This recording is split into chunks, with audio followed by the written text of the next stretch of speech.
did you do? There we go.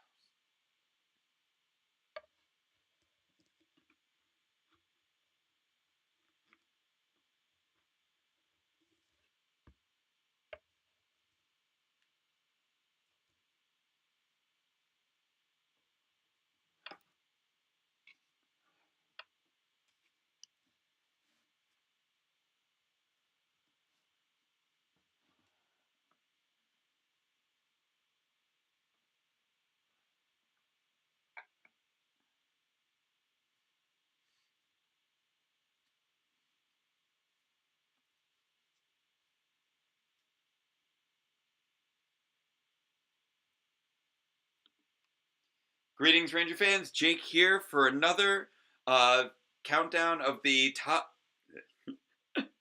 of the 100 weeks to the 100th and final episode of Database Rangers Power Reviews. I tripped myself up because obviously these have been 109 consecutive weeks, but this is our 94th commentary stream. I don't know what it was that caused me to stumble so much just now, but I hope you are all doing well. I hope you all have had a great week. Good to see you, Rudy. Happy Friday, Sean. And happy Thanksgiving to everyone next week. To those who celebrate, I hope that it is a pleasant get-together, or for those who do not, a time of remembrance. The time moves ever forward, and tonight we're going to be looking at a very interesting episode that I really do look forward to talking about. But before we dive into that, as always, let's not forget our 3 equally non-controversial phrases. So, number 1, say with me, chat. Black lives matter. Number 2, say with me, chat. Fascism is bad. And number 3, say with me, chat. Superheroes are fun. So, these should all be considered equally non-controversial phrases, and I will do my best to knock anything off my wall. I'm apparently a little bit of a mess tonight. The progress is moving along on 99, still moving slowly. I don't know how well I'm going to accomplish that goal, but I will continue to keep you all updated, and as soon as I have a good idea of when it will be completed, I will be posting a trailer. If this means stretching out the commentaries any further, I will post an appropriate update of that release schedule. But for now, we've just done our 3 equally non-controversial phrases, so we should dive right in to checking out our favorite superhero. One, Mr. Database Ranger, who's actually in this episode, as opposed to the last one. That is not where it should be. There it is. As we are going to be taking a look at episode 94 of Database Rangers Power Reviews, our review of Power Rangers Dino Thunder episode 18, Lost and Found in Translation. 19. Episode 19, Lost and Found in Translation. And here we go. Previously on Power Review. The Power Morphicon clip always gets me a chuckle whenever I can toss that into a previously on segment. So yes, as is hinted at in the previously on segment, this is our pseudo return to Power Morphicon. We had the big Power Morphicon special in episode 67. Here we once again return to Power Morphicon, although clearly under different circumstances. As we saw at the end of episode 92, back before we took our 1-year break from the commentaries, the landlord was willing to make amends with Database through this offering, and he has offered him a new home, one that is ostensibly at Power Morphicon. Welcome back to Power Morphicon. This was such a wild episode to film. And here's what was going on here.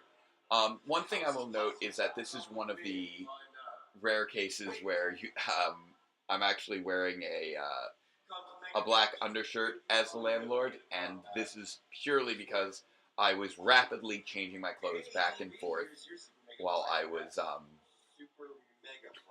while I was in the main hallway. But here's one of the things that made this so wild. What you're seeing right here, this little shot, is not at Power Morphicon. This was in our old studio, the spare bedroom in the old apartment. Now we're back to Power Morphicon. Because I wasn't able to film everything at Power Morphicon for a number of reasons. One of which being, I had not written the episode at the time that I filmed the Power Morphicon scenes. That opening scene with Database and the Landlord was the extent to which I had written the Power Morphicon episode at this point. And honestly, it took me a while to even find it, because I think I had lost that opening script and actually had to go through and find, rewrite things based off the footage I had already taken. So these scenes right here at Power Morphicon, with Bruno, Mia, Seamus, Athena, Vac, all falling over each other, and Christopher Kamen Lee just looking so confused in the background of what's going on. This was just, I'm like, okay guys, here's the premise, go, say whatever feels appropriate. Not scripted, I just had a general idea of what I wanted for the episode. And because I didn't have the whole thing filmed, I wasn't able to film all of it. Because I didn't have it all written, I wasn't able to film all of it at Power Morphicon. Here we go. Again, Brian Ward, I just kind of recruited. I'm like, here's what I want you to say. I had the idea of what I wanted this to be. So Brian Ward, great guy. I love it. He interviewed us at Power Morphicon. He's just always great to talk to. This shot right here, though, not at Power Morphicon. I had only filmed enough to kind of fill out a quarter of the episode. And I had to figure out, okay, what am I going to do? How am I going to make this work? So I had to keep coming up with different ideas of how to fill out the rest of it. So whenever you're seeing this black curtain, there are tons of black curtains at Power Morphicon. These are all in the studio. And just little shots that I set up in our studio. And I just took all the background noise from filming at Power Morphicon and layered it in. So I actually had to write this episode around what I had already filmed and figure out what was going to slot where. And as I was working through it, I realized I didn't actually have enough to fill out the whole thing. Because the first time I filmed at Power Morphicon, I was doing all the improvised stuff just as that opening montage. Here I didn't want to do the same thing all over again. I didn't want to repeat myself. I wanted it to be part of the review. And so I had to figure out, okay, I shot this scene, where does this go? Not, okay, I'm reviewing this part of the episode, what am I going to write for it? This was all filmed in Opportunity. Ari Boyland was great because he had filmed with us in the first Power Morphicon episode, and Eka just kind of jumped in on this, just kind of off to the side, just willing to go along with it. I had to seriously work with the sound to get this to anything audible, hence why I did that little reverse shot with the black curtain, just so you could hear what I was saying in response. I'm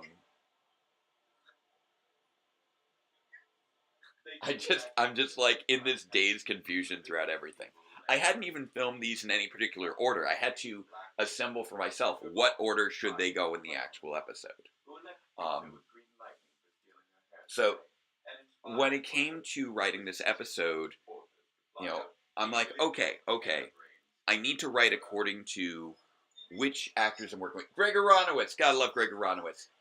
He's somebody who I see every Power Morphicon, and I knew I had to have him included in this.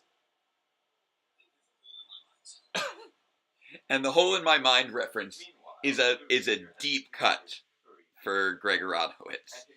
Because if any of you are really familiar with his work, you know that he was a makeup artist on Babylon 5, which is MJ's favorite show of all time. In the pilot episode of Babylon 5, there's an alien who has this line, "There's a hole in your mind," that kind of sets up the big arc of the show. And Gregor Rodowitz played the alien. So the hole in my mind was a reference to a role he had in a different show, like 30 years ago. Also, Jason Font had always been good to meet up with. At various previous Power Morphicons, I had helped him out with finding the Gold Ranger breakfast at like his first or second Power Morphicon. There's just so many different little things where I'm just like, okay, this is somebody who I've met at previous Power Morphicons, and I didn't get into the previous Power Morphicon episode. I need to get them in this next one. The first one was really focused a little bit more on Ranger actors, and this one was a little bit more focused on making sure I got in like Brian Ward from Shout Factory, and that shot where the landlord appears and disappears, that one was also not filmed at Power Morphicon. All I knew was I had to have this bit of database being confused and chasing after the landlord. And I found the people from Morphin Legacy, who I've obviously collaborated with a lot. I wanted to make sure they got included. I got all those different fans included for the opening handshake. I wanted to get a few things in with the toys and the toy booths. And I just had to keep swapping back and forth between Landlord and DB, just on the con floor, filming all these different things to see what I could pull off. And this was a great shot. I wanted to be able to get that one fantastic cosplayer with the Dino Charge Megazord. But it was all very improvised, and this was all on the third day of Power Morphicon 2016. So I had not yet even finished filming and editing the Year 2 finale when I was filming all these scenes. This bit of me running around back and forth for this for that little fan art gallery, that was fun. I had Simeon Scott, the Vacuuminator, basically manning my camera during a lot of these shots to make sure that nobody would cross while I was doing all these little things I knew I'd have to composite together later, so I couldn't let it get jostled. But basically, whenever I saw an opportunity to wander around looking confused, I just planted my camera and started moving around. And when it comes to writing this show, once I got to Year 3, and I was starting to... That's not a Power Morphicon either. This is a pure composite shot. I used a stock image from Power Morphicon. Because if you notice, there's a 25th anniversary logo there, which is from Power Morphicon 2018, where I did not film. I meant to film, but I did not film.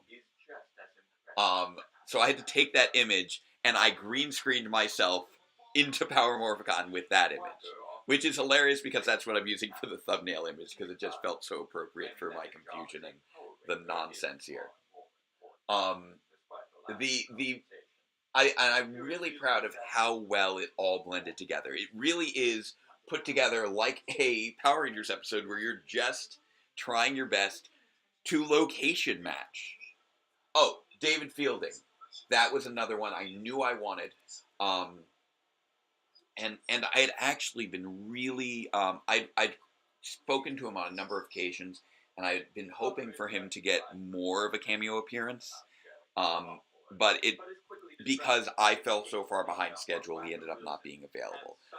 But he's wonderful to talk to. He was really open to to helping out with the show.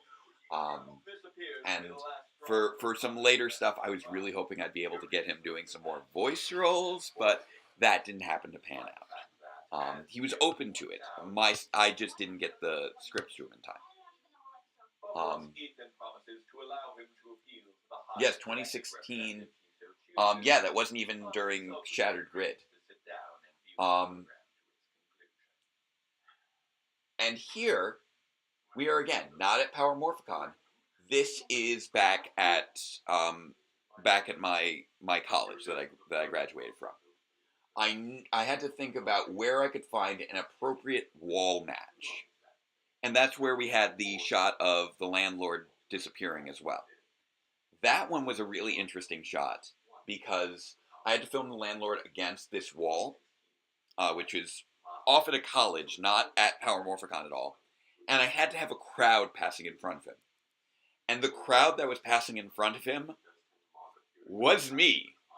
I just set the camera low, walked back and forth in front of my green screen wearing different clothes and adopting different postures. Everyone in that crowd that he disappeared into was me. These were all different shots that I wanted to get at a Power Morphicon. Didn't get at 2018 because I was so focused on so many other things. I was just a major part of the staff for 2018.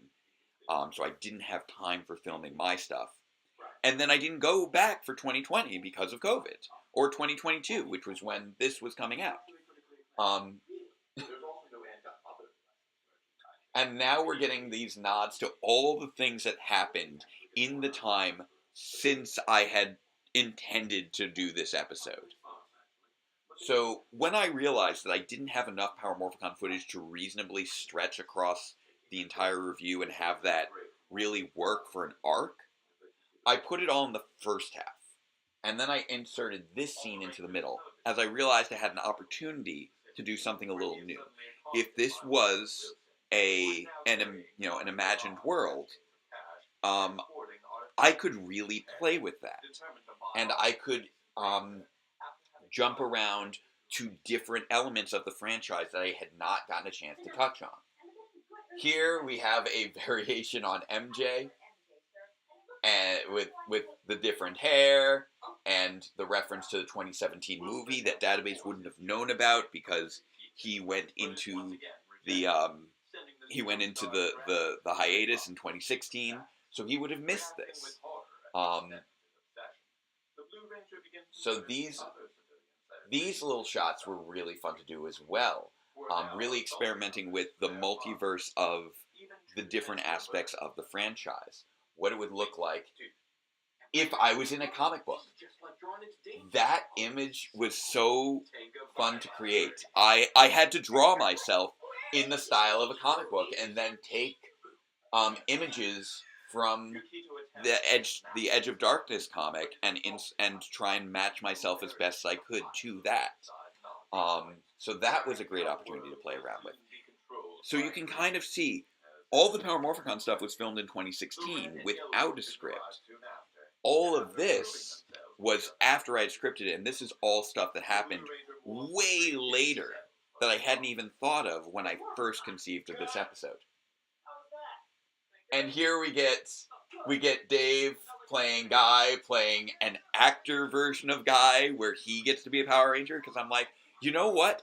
Guy never gets to morph in this show, and he's like the secondary fighter of the show. I'm gonna give Guy a morph sequence. Let's have a universe where Guy is the star of the Power Rangers movie.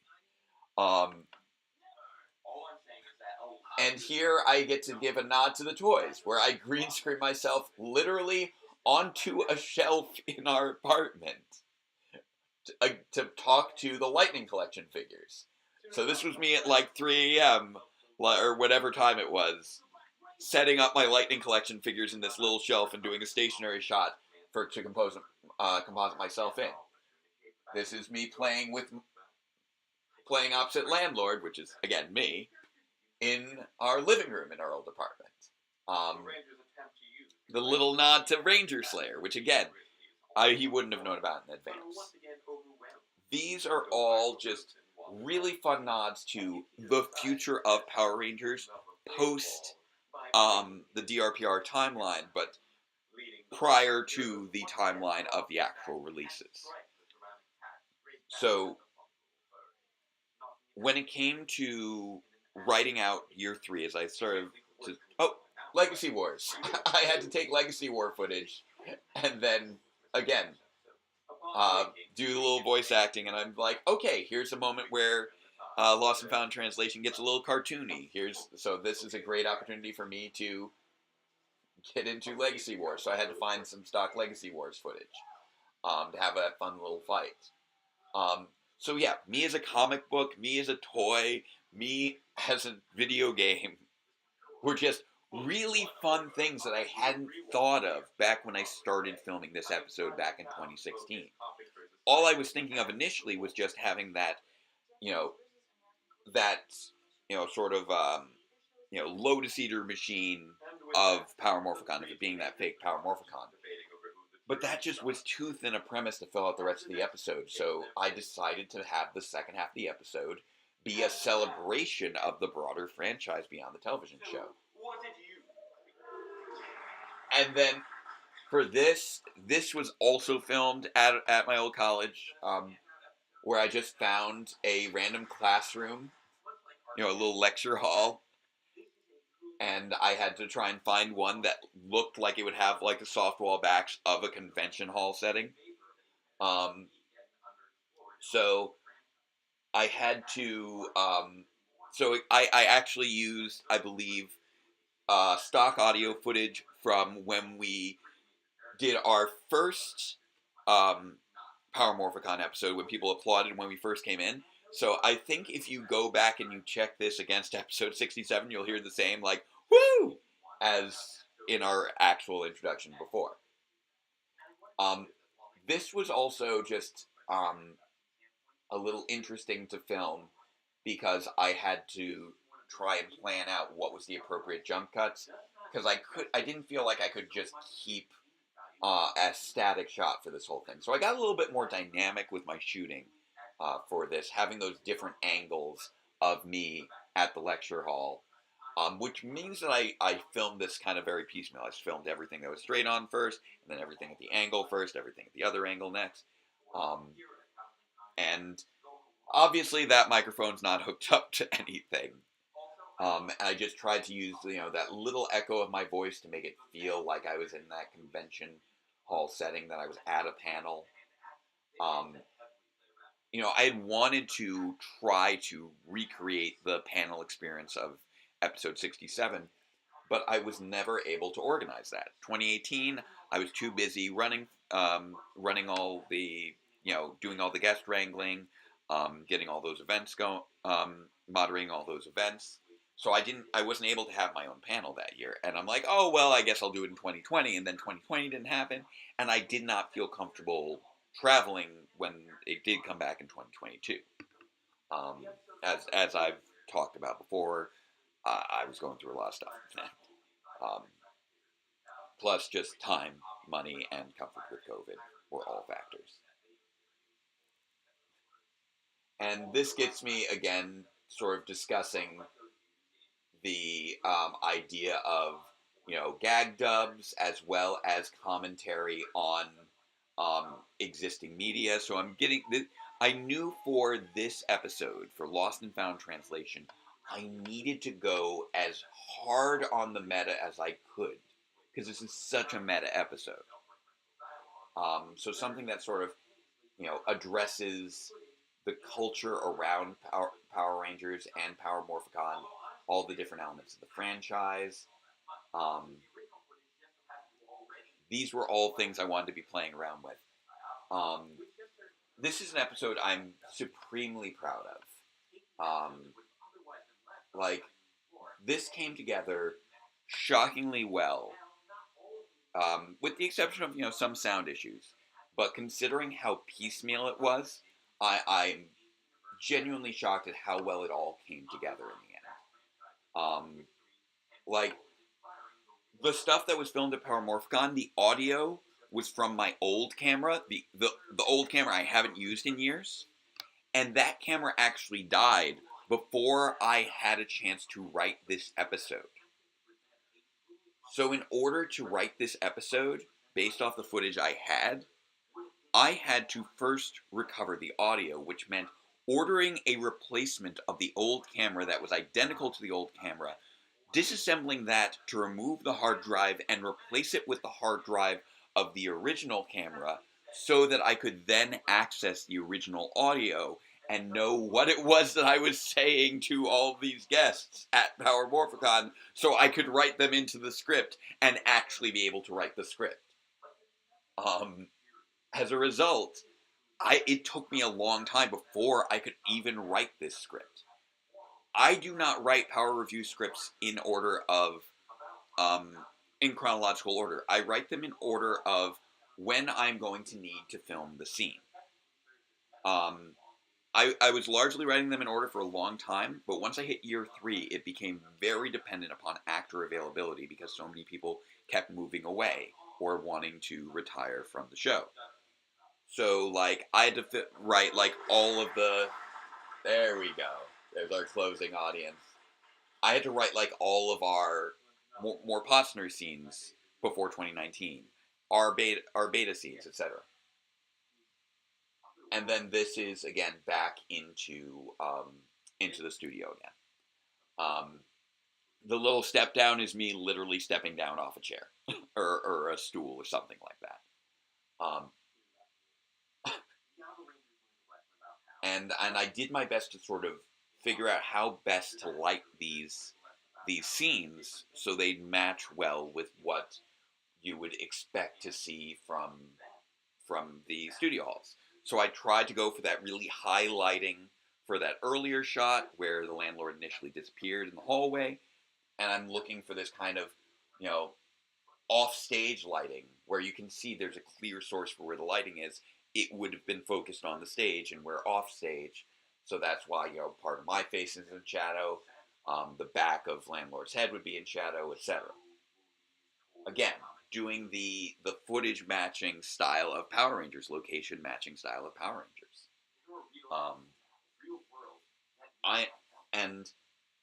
I knew I wanted this reveal, but I had to figure out how to get to it. And I realized that I didn't want the landlord to actually slip up. I didn't want him to give away the game accidentally. He's really committed to the deception of being. And then this was a bit of an iffy green screen, but I did need to make sure that we were in a hallway. So this was a stock image. I couldn't find a good hallway match, unfortunately, and I will admit my green screen work is not as good as it could be right here.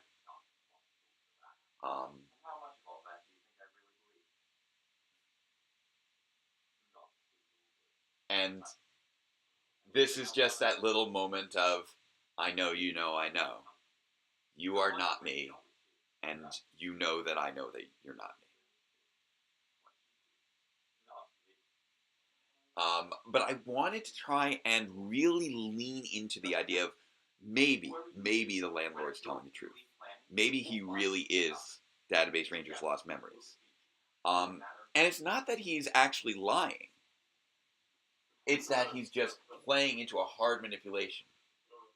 And this was why I had to have that green screen, was to make that smooth transition here.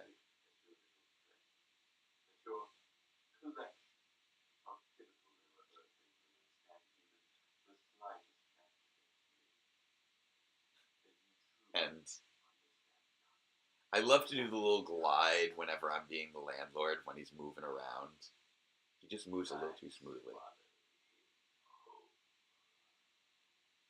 And again, composite shot.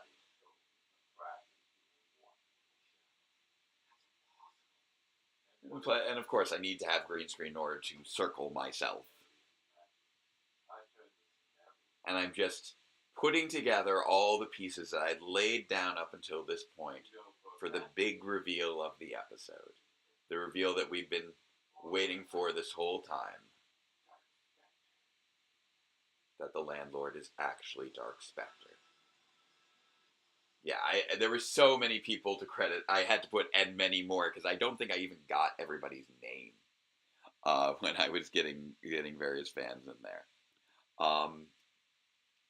But yeah, it's Yes, so the veil lifts, the mask falls, the mastermind reveals himself, the end game is reached, and all truths come to light. To a degree. Obviously, we still have not yet revealed what his ultimate plan is. But this was definitely a reveal that I went back and forth on what would be the best way to handle it. And I really wanted to really emphasize that it was not a deception. It was not a poorly played deception. Not really. I wanted to see how well the audience could be convinced that the landlord was genuine, that he was non-malicious, that this was all something that could be worked out. Could you develop sympathy for the main villain of the series? We played up the whole idea of him just being Database Ranger's lost memory, who was who was basically driven insane by being trapped and just wanted to get out. That was it. But I needed to play that stretch that as far as I could before reminding everyone that nothing that he says justifies what he's done. And getting to that sense of self that Database has achieved, he recognizes that what the landlord has done is not what he would have done under any circumstances. Nothing justifies that behavior. And he knows himself well enough to know that that behavior is not his and that he is being misled. And once I realized that it had to come from that perspective of the character finally knowing himself well enough to know that he is not the villain of his own story, that was what I realized was going to have to be the impetus for the reveal. Not that he had caught him in a specific in a specific lie, because the landlord plays everything so well and he tells everything in such a specific version of the truth. I did not want to make my villain dumber to make my hero smarter. Too many people I see do that. Either you have to dumb down one character or dumb down the other in order for one to outsmart the other. And I realized I knew I didn't want to do that.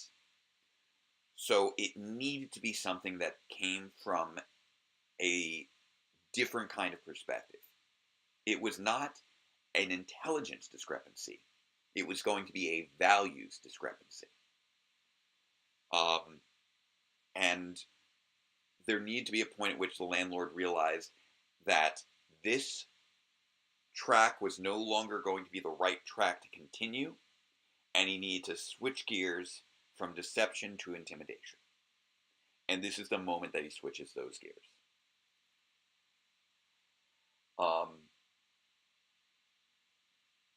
Oh yeah, thinking that he wanted to possess that.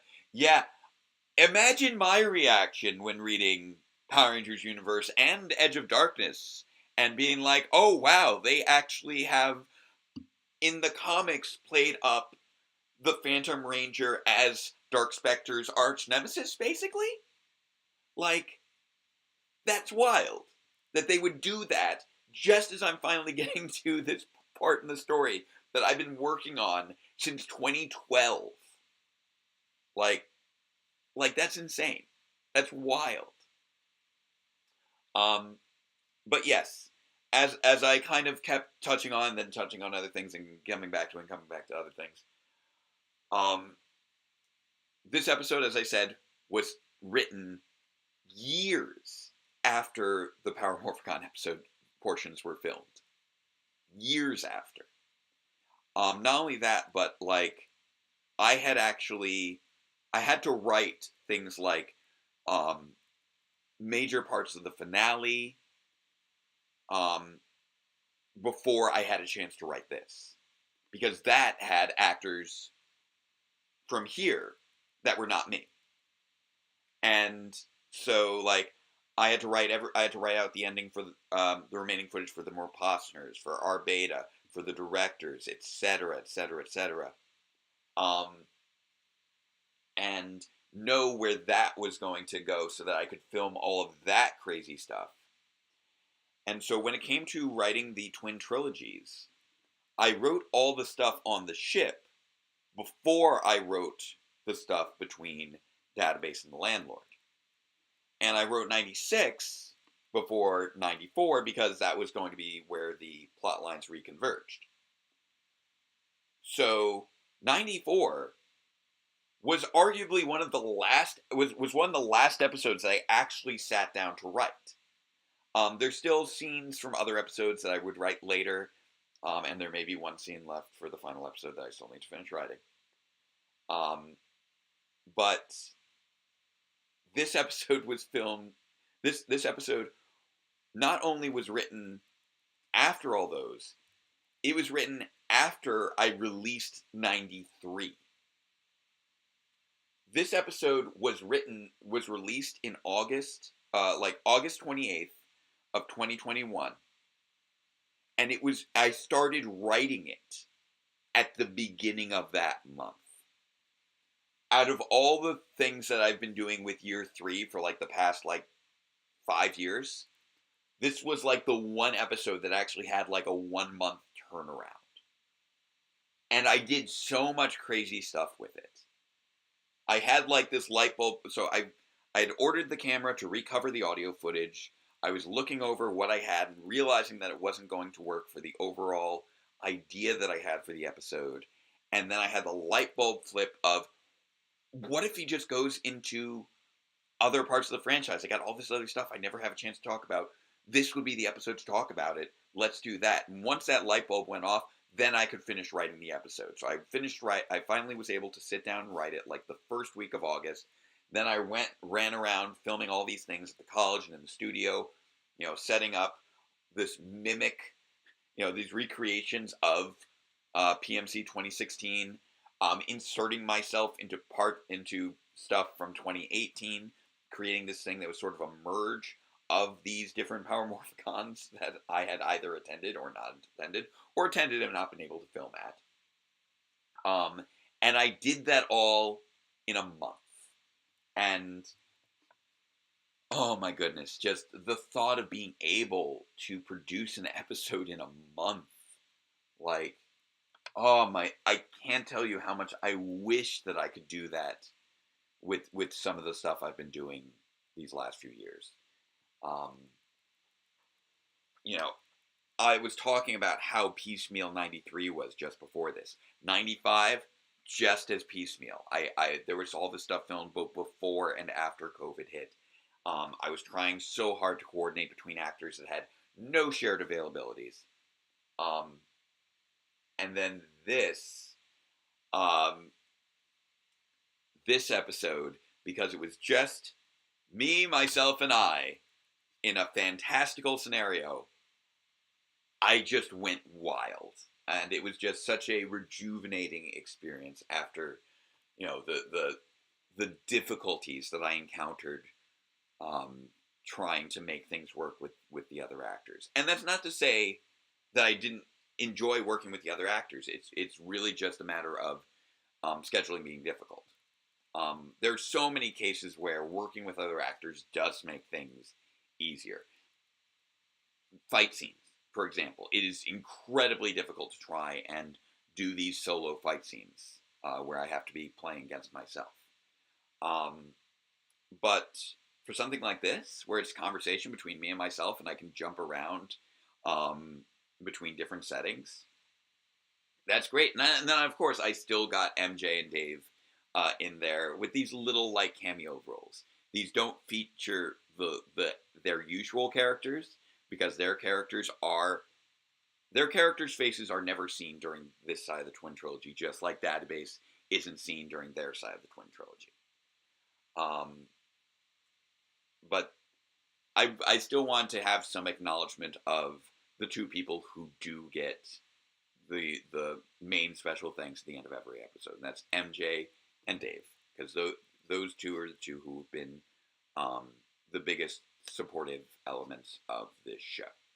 MJ, obviously, more so in terms of the day-to-day stuff. But without Dave lending his camera and lending his time over the years, I don't know how I would have gotten this show started. He's apart from me and MJ, he's the cast member with the longest tenure. And so I wanted to get him in there. And yeah, maybe Database should just relax and go over what's been added to the archives the past 8 years. I can't believe it's been 8 years. Keep in mind, like, in universe, he's left off on 2016. Like, he hasn't even experienced the 25th anniversary yet. The last season that he got to watch in full was Super Mega Force. Everything with Hasbro. These are all things there have been all these interesting developments with Power Rangers over the course of the last 10 years that I just could not explore through Power Reviews.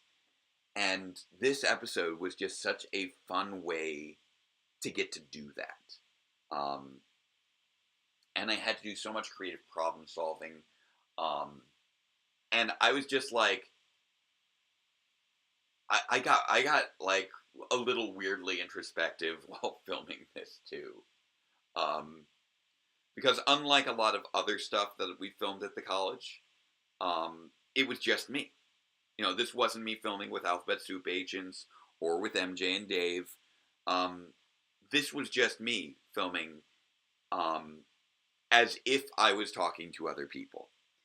And when I'm doing that in my own home, it's one thing, but like, when I'm doing these talking to myself scenes on location, by myself, it's so much trippier.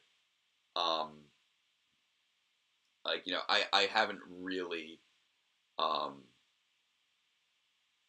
haven't really like had a time when that really sunk in. I think before this episode, because there I am in an empty classroom, like trying to figure out how to position these lights on this stepped series of seats, getting this microphone prop in place, figuring out how to line up the camera and which would be the most appropriate shots to make it feel almost like you're at a press conference, and how best to shoot that, and I'm just keep thinking like, how do I even like explain if anyone just walks in on me right now? And it's just like, I'm just working on a video project. I'm like, I really hope nobody needs to use this room. And I was just like thinking to myself, no one else on the planet is having this exact experience as me right now. Maybe other people have analogous experiences, but like filming this, whole story driven analysis of Power Rangers, where I'm on my own playing against myself in all these different settings. Like nobody else has had that specific experience. And that was one of those moments where it sunk in a little bit more that when it comes to this series, if I don't do it, no one else will. Like literally, I'm the only person on the planet doing this specific thing. And that's a really interesting experience. Like, I'm sure everyone has, their own unique, specific aspects to their lives. Obviously, I'm the only one living at this house in this period of time, apart from the people living in this house with me. Only person who, has this specific job or has this specific background or whatever it might be. But it really gives you sort of this interesting perspective on, like, the world as a whole, that no one is ever going to actually have your exact experience. There are so many commonalities across humanity, and I guess one of them is that commonality of being unique. Nobody lives the exact same life. People are definitely going to live common lives, have things in common, but nobody lives the exact same life as somebody else. And this is something where I have documented proof. I'm the only one doing this thing, because I have not seen anything else quite like Database Rangers Power Reviews on YouTube. So I'm fairly confident that nobody else was filming fake press conferences for their story-driven Power Rangers meta-analysis series on their old college campus. I think.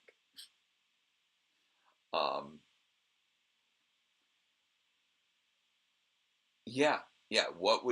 How would Database react to all this?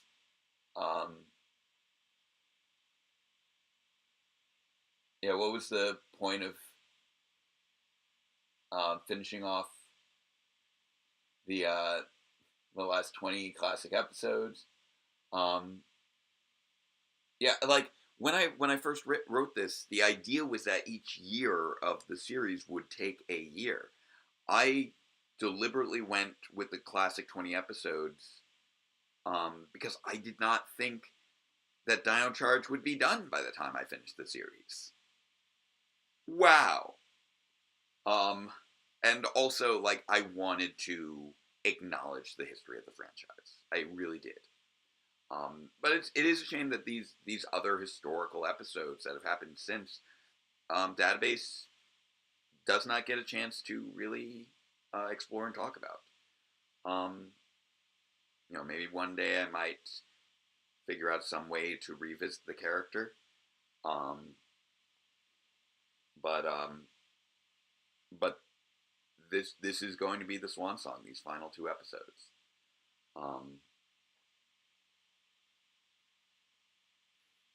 Oh, Phantom Ranger, you really should have paid more attention to those comic books. And I will admit, when those comic books came out, both Edge of Darkness and Power Rangers Universe, I was terrified that, oh no, they're doing stuff with Phantom again. What will this do to my continuity? Is this going to break my story? And I'm so fortunate, and I've had to make some tweaks, but I'm very fortunate that that it did not completely disrupt things. But yeah, I obviously had a lot to say about this episode as it was going. It was just like, this was there, this was there, this was there, this was there, this was there.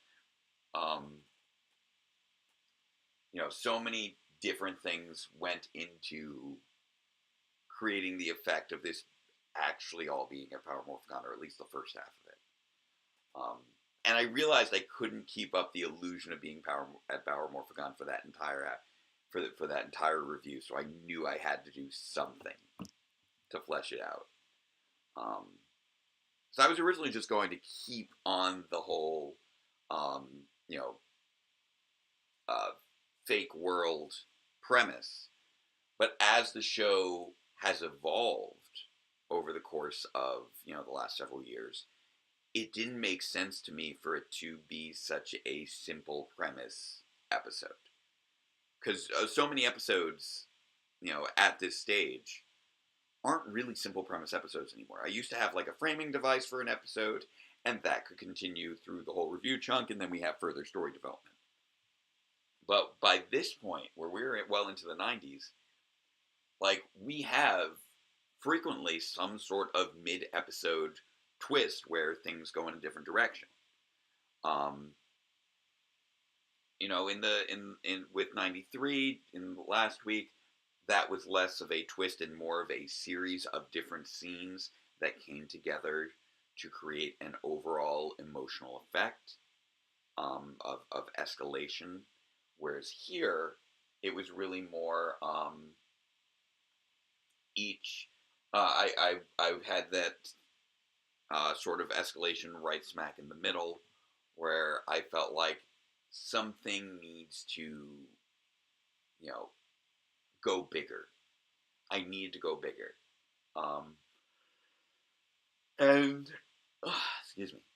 And the episode that working on this actually probably most reminded me of working on was episode 44, which was Trickster Treat, which was another episode that came together extremely quickly, despite being a very off-the-wall episode.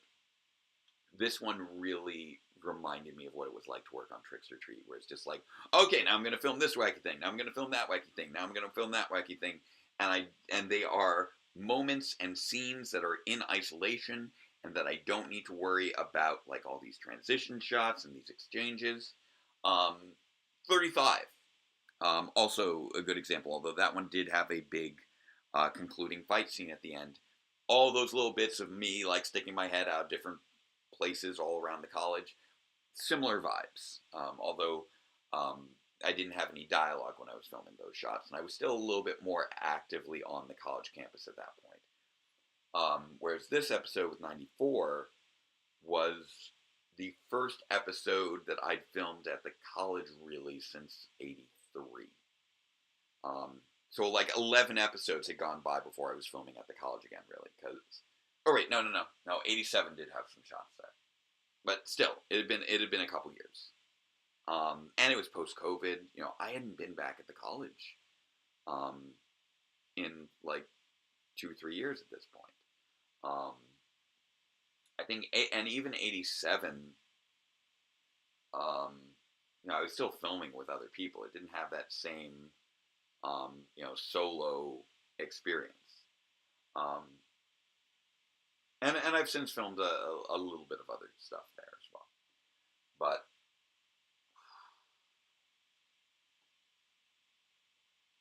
this episode, and I'm also just, I really love the other shot that I really considered making the thumbnail for this episode was the comic book shot of myself. I'm very proud that I managed to mimic the comic book style as well as I did. I don't get to draw nearly as much as I used to, and I wish I'd thought to grab my sketchbook so you could see the original raw image of me as in comic book form. I had to figure out how cartoony to make myself, just how realistic. And then I had to scan that image, go over it in Illustrator to create the proper line artifacts, and then try to figure out how best to color it as well. And that was an artistic endeavor that I hadn't worked on anything like that in a while. So that was probably one of the more somewhat time-consuming elements of this episode, outside of writing it and running around. Despite everything else, this was actually a pretty effects light episode compared to what I've been working on, and definitely compared to the next episode, where it was really mostly just the green screen stuff of that final exchange, where I had to circle around myself and try to find at least halfway decent backdrop for the hallway, even if it didn't really look great. That was probably some of my iffier green screen work, at least at this stage in the series. But then again, I get some cool stuff like when I had the Phantom Ranger behind me, which matched up shockingly well. I had to create the effect of me passing by a TV and that it would have been high up, and I think I just was crouching down during that shot to create that effect. Trying to make sure I had proper down lighting for fluorescence or side lighting for the stage spill. I would really love to be able to work on more projects as creative as this episode was. And then when it came to actually releasing it, I was just burning the midnight oil because I wanted it out for Power Rangers Day. I originally wanted it to be released during the online. I think during the weekend of Power Morphicon 2022, or no, it was I think it was going to be. I wanted it to be released the weekend that they were doing that online Power Morphicon event, um, which I believe was June that year. But I 93 took too long for me to be able to do that. So I decided instead the best milestone date was going to be Power Rangers Day, August 28th. And I pushed so hard to do that. I was up for 40 straight hours um, when I finally released that. And I remember because I was on Ranger Liz's Power Rangers Day live stream, and like Tessa Rao was joined in on that live stream, and she was super nice. And I feel bad because I was so rambly because I'd been up for 40 straight hours, and she's just like, "Oh wow, dude, you should probably get some sleep." I'm like, "Yeah, I probably should, but I'm trying to release a thing, and I'm really hoping it exports in time. And oh my goodness, it just finished exporting. I'm gonna go post that now." Um, I gotta go back and look at that live stream at some point and just see how manic I was with sleep deprivation at that point, because I obviously everyone actually wanted to talk to Tessa Rao because she's an actual Power Rangers actor, and I feel like I couldn't shut up because I was so manically sleep deprived and so focused on trying to finish this project I've been working on all summer that is so difficult to effectively convey to somebody who has no idea what I'm talking about. That being said, I'm this week I had a bunch of students like recently discover my channel, which happens a little bit every year.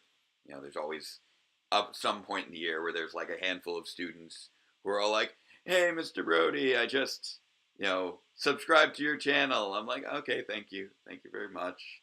And I'm going to tell all my friends to watch it. I'm like, "Okay, thank you, I appreciate that." And I'm going to watch it and I was watching it all day during all my classes. And I'm like, no, don't do that. Please, I don't want you watching my YouTube channel while you're supposed to be in class. Please do your classwork. No, please, I appreciate your subbing to my channel right now, but please, I want you working on completing the square and learning the quadratic formula right now. Now is not the time to be watching DRPR 98. It's been a week. It has been a week. One kid said that after seeing 98, he's been catching up on the whole series and he's nearly caught up, and it's been like 2 days. And I'm like, "Oh, but you're falling asleep in my class, and I don't want to be part of the contributing reason for that."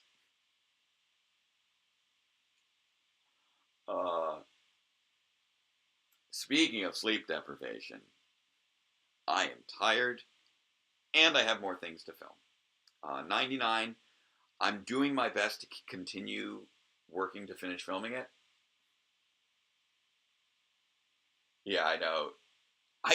It's so weird also just that I can't fully imagine what it's like looking at this channel devoid of context. Like, for your first episode to be episode 98, like, I feel like that episode's at least dynamic enough and action-packed enough that I feel like it's actually a shockingly good sell for the series, with the exception of the sound issues that I've discussed before. But, like, there's so many episodes that are, like, so character-based that I can't imagine them making much of any sense to anyone who hasn't seen this show before. Like 94 must just feel like 94 just must feel like so weird to watch, because if you're not intimately familiar with both the Power Rangers franchise and with my channel and the deep lore and all that, it's just like, what is going on? Why is this guy a cartoon now? Why is he a toy now? what is the context for what is happening. But I hope that it's still as entertaining for you guys as it often can be for me. Next week, we're going to be diving into 95, which is going to be where things ramp up in a big way. The reveal of Dark Spectre's true identity in this episode was, something that I really debated on where I was going to be placing it, and I feel like this is what the turning point in the Twin Trilogies when the stakes are finally really established. Everything had been a little bit lower stakes outside of the general rising tension for the whole first half of the Twin Trilogies. This is where you suddenly realize how intense the stakes are of the series.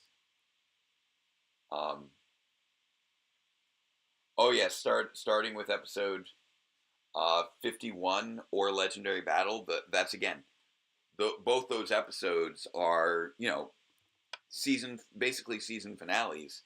Coming into the season finale as your first episode of any show has got to be really wild. And I'm hoping that they provide a good hook for people to enjoy the rest of the series.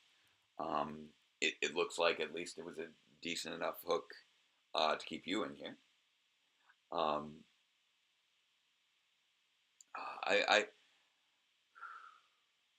I do wish that the series had more eyes on it overall. Obviously, I've poured so much into this, and still and a lot of the later episodes just do not get the views that the earlier episodes did.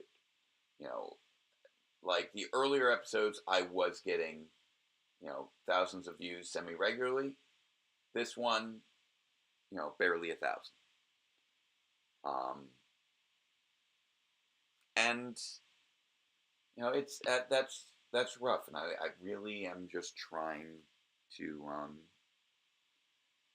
keep myself focused on delivering the story that I've been trying to get out of my head for the last however many years. Obviously I've been working on it for 12 years, but there's frankly elements of what's coming next that have been in my mind for like 25 years. And I'm glad to finally be able to complete those. And I'm looking forward to hopefully you seeing those images as well, and enjoying them as well, and feeling catharsis from that. So I think now is as good a time as any to wrap things up. We'll definitely have more craziness to get into next week. And I guess before we go, let's not forget our 3 equally non-controversial phrases. So number 1, say with me, chat, love is love. Number 2, say with me, chat, trans rights are human rights. And number 3, say with me, chat, robots are cool. And this particular robot is hoping that you all have a very happy Thanksgiving. I look forward to seeing you all next Friday evening. And until then, farewell, Ranger fans. Let the power protect you.